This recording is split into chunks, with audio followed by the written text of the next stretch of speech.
जय श्री राधे। पूज्य श्री सद्गुरुदेव भगवान के चरणों में प्रणाम। पूज्य श्री भाई जी के अंतरंग वार्तालाप कुछ अंतरंग साधकों से। साधक ने प्रश्न किया, भगवान के सुख में सुखी रहने की पहचान कैसे हो? पूज्य भाई जी कहते हैं, अपने मन के अनुकूल न होकर प्रतिकूल बात हो जाए तब भी वही प्रसन्नता रहे। यह भाव आवे कि इसमें वे सुखी हैं ना। जप ध्यान आदि साधन अंतःकरण के शुद्ध होने में हेतु हैं। साधक ने कहा, एक दिन आप ध्यान कराइए। पूज्य भाई जी ने कहा, मैं ध्यान का वर्णन बोल नहीं सकता। ऐसे ऐसे दृश्य सामने आते हैं जो उच्चारण नहीं किए जा सकते। निकुंज की लीलाएं सामने आ जाती हैं जिनका वर्णन नहीं किया जा सकता। दूसरी बात, जब बोलने लगता हूँ तो वे दृश्य सामने से हट जाते हैं। यदि लीला की तरफ ध्यान रखूं तो उसमें इतना तल्लीन हो जाता हूं कि फिर बोल नहीं सकता। साधक ने प्रश्न किया, भाई जी स्त्रियों से संपर्क रखें कि नहीं? पूज्य भाई जी ने कहा, चैतन्य महाप्रभु स्त्री का नाम नहीं लेते थे, स्त्री को प्रकृति कहते थे। एक बार उनका एक प्रिय शिष्य एक वृद्ध माई से भिक्षा मांगकर ले आया।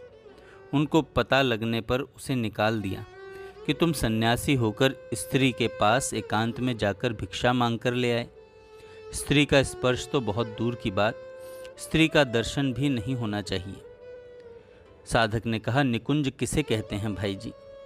भाई जी ने कहा, जहाँ बहुत सघन कुंज बिल्कुल एकांत हो, जहाँ कोई दूसरा जा ही ना सके। साधक ने कहा, जो निकुंज लीला वाले गुप्त पद हैं वे पढ़ने को दीजिए। पूज्य भाई जी ने कहा, अभी तक उन्हें खोजा नहीं है, खोज कर दूंगा। साधक ने कहा, गोपी भाव की और क्या विशेषता है? पूज्य भाई जी ने कहा, गोपियाँ श्री कृष्ण के सुख में सुखी तो रहती ही थीं, उनमें एक और विशेष भाव यह रहता था कि वे श्री राधा माधव के आपस के विहार से ही सुख का अनुभव करती थीं। स्वयं श्री कृष्ण के साथ विहार करना नहीं चाहती थीं। उनके मन में यही रहता था कि राधा माधव से और माधव राधा से सुखी होते रहें। साधक ने कहा, ऐसी उपासना करने वाले आपके संपर्क वालों में कौन कौन हैं? पूज्य भाई जी कहते हैं, गोस्वामी जी हैं तथा इलाहाबाद के जज साहब और उनकी पत्नी। उनकी स्थिति भी अच्छी है, अभी मेरे ध्यान में यही हैं। गोस्वामी जी सर्वथा मेरे अनुगत हैं, वे सत्संग में नहीं आते। इस मार्ग की ओर लोगों की रुचि कम ही होती है। साधक ने कहा, दुकान में ग्राहक आते हैं तब लीला चिंतन कैसे हो? पूज्य भाई जी कहते हैं, जब मन लीला में विशेष लगे उस समय भगवान से कह दिया करो कि ग्राहकों को तुम ही संभालो, ग्राहकों को तुम ही संभालो। ये लीलाएं कहने सुनने की नहीं हैं। श्री सुखदेव जी जैसे विरक्त कहने वाले और परीक्षित जैसा मरणासन सुनने वाला, फिर भी रास के प्रसंग को सुनकर परीक्षित के मन में शंका हो गई तो सुखदेव जी ने आगे वर्णन करना बंद कर दिया। साधक ने कहा, भाई जी मेरी काम वासना तो अभी समाप्त नहीं हुई है। पूज्य भाई जी ने कहा, काम वासना थोड़ी बहुत है तो वह अपने ही समाप्त हो जाएगी, उसके लिए चिंता मत करो। साधक ने कहा, मेरी आपसे प्रार्थना है कि ऐसी कृपा करें जिससे लीला चिंतन होने लगे। पूज्य भाई जी ने कहा, लीला में मन भी लग जाएगा, प्रेम भी हो जाएगा, तुम्हारी स्मृति कई बार आती है। साधक ने कहा, कुछ पद निकुंज लीला के दीजिए। भाई जी ने कहा, पद तुम्हें पढ़ाए तो जा सकते हैं, परंतु मन में यह बात आती है कि मेरे मरने के बाद लोग क्या कहेंगे कि कैसे भावों का प्रचार करता था। मेरे पास इतने पत्र आते हैं, उनमें केवल तुम दोनों के तथा दो चार और लोगों के ऐसे ही साधन की बातों के पत्र आते हैं। ऐसे पत्रों को मैं पूरे ध्यान से पढ़ता हूँ। साधक ने कहा, ब्रज की मधुर उपासना की कुछ विशेष बातें बताइए। भाई जी ने कहा, ब्रज की मधुर उपासना में प्रधानतया 3 भाव हैं। पहला, भगवान मुरली मनोहर श्याम सुंदर ही लक्ष्य और सेव्य हैं। श्री राधा सहित असंख्य गोपीजन नित्य उनकी सेवा में संलग्न हैं।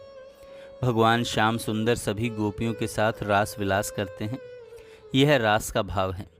अनंत गोपियों की सेवा करके श्री श्याम सुंदर सुख प्राप्त करते हुए उन्हें सुखी करते हैं। दूसरा भाव है श्री युगल स्वरूप सेव्य हैं। इसमें राधा जी सहित श्री कृष्ण हैं, परंतु प्रधानता श्री कृष्ण की है। यहाँ भी अनंत गोपीजन श्री माधव राधा की सेवा में लगी हैं तथा उनके सुख संपादन में प्रयत्नशील हैं। श्री राधा की प्रेम सेवा में सब अनुगत तथा सहायक हैं। श्री कृष्ण के सुखार्थ श्री राधा की प्रत्येक चेष्टा में गोपियों का यथा योग्य सहयोग है। दोनों के मिलन में सबको परम सुख है। यह निकुंज लीला का एक प्रधान अंग है। तीसरा है, निकुंज लीला परम रहस्यमयी अनंत गोपनीय है। निकुंज लीला परम रहस्यमयी अनंत गोपनीय है। उस निकुंजगत उपासना में परम आह्लादनी महाभाव रूपा निकुंजेश्वरी श्री राधा ही आराध्या हैं। स्वयं श्री कृष्णचंद्र गोपीजन सखी मंजरी सभी प्राणी और ब्रज का सभी कुछ वृक्ष लता सरिता सरोवर श्री राधा के सुख की अनन्य कामना करते हुए उनके सुख संपादन में संलग्न है। यहाँ श्री कृष्ण की प्रत्येक चेष्टा महामहिमामयी श्री राधा के सुखार्थ ही होती है। इनमें भी प्रथम श्रृंगारमयी श्री कृष्ण उपासना है, दूसरी में श्रृंगारमयी युगल उपासना है, तीसरे में श्रृंगारमयी श्री राधा उपासना है। इन तीनों में ही अपनी रुचि, मानस स्थिति, अधिकार तथा योग्यता के अनुसार प्रेमी साधक अपनी सेवा का स्थान और रूप चुनकर तद अनुसार उपासना कर सकता है। जितनी जितनी ही भोग विराग की अधिकता, चित्त की निर्मलता तथा विशुद्ध भाव की प्रगाढ़ता होगी, उतनी उतनी ही साधना अधिक रसमयी, गहरी तथा इष्ट को प्रिय होगी। जनवरी 1959 की बात है। साधक ने प्रश्न किया, आप मन से पत्र कैसे देते हैं और किस किस को देते हैं? भाई जी ने कहा, जब समय और कार्यों में निकल गया और पत्र लिखने का समय नहीं बचा तो मन से तुम लोगों को पत्र लिखता हूँ। उनमें भगवान की बातें ही रहती हैं। पत्र कभी छोटा होता है, कभी बहुत बड़ा हो जाता है। मन से मिलता भी हूँ। स्मरण अलग है, मन से मिलन अलग है। मैं मिलता हूँ, सब लोगों से नहीं मिलता, केवल कुछ व्यक्तियों से ही मिलता हूँ। तुम लोगों से अंतरंग बातें करने में हर्ज नहीं है। लोगों में इन बातों का प्रचार हो जाए, इससे बहुत डरता हूँ। तुम्हारे मन में कोई विपरीत भावना आ जाए, ऐसी मुझे बिल्कुल आशा नहीं है। जैसे श्री कृष्ण के पास एक दिन युधिष्ठिर गए, तब उनके बड़े जोर से श्वास चल रही थी। जब युधिष्ठिर ने इसका रहस्य पूछा तो उन्होंने कहा कि मैं भीष्म से मिलने गया था। वैसी ही बात आप अपने मिलने की है। साधक ने कहा, लीला के साधन में क्या सावधानी रखनी चाहिए? भाई जी ने कहा, इसमें 3 बातों का विशेष ध्यान रखना चाहिए। पहला, लीला में कोई लौकिक बात ना आवे। दूसरा, स्वयं लीला का अनुकरण कभी न करें। और तीसरा, काम वासना पैदा न हो। साधक ने कहा, उस समय स्वयं श्री कृष्ण से मिलने की आ जाती है। भाई जी ने कहा, यह ऊंचा भाव तो नहीं है। ललिता आदि 8 सखियां थीं, उनमें तो नायिका और सखी दोनों भाव थे। कई और अंतरंग सखियां थीं, उनको प्रिय सखी भी कहते हैं। वे केवल प्रिया प्रियतम को मिलाने तथा उनके सुख संपादन में ही लगी रहती थीं। श्री राधा जी ने उनकी परीक्षा लेकर देखी, पर वे श्री कृष्ण से मिलती नहीं। उनको उन दोनों के मिलन में ही सुख होता है।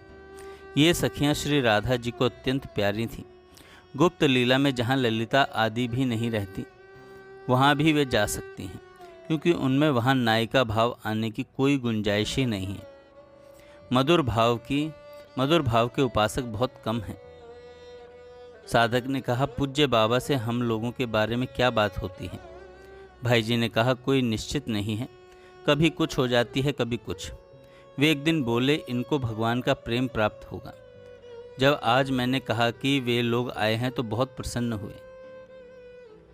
तुमसे लीला की बात करते हो सो ठीक है, पर उसमें भी मधुर लीला के कुछ शब्द ऐसे होते हैं जो मुख से नहीं बोलने चाहिए।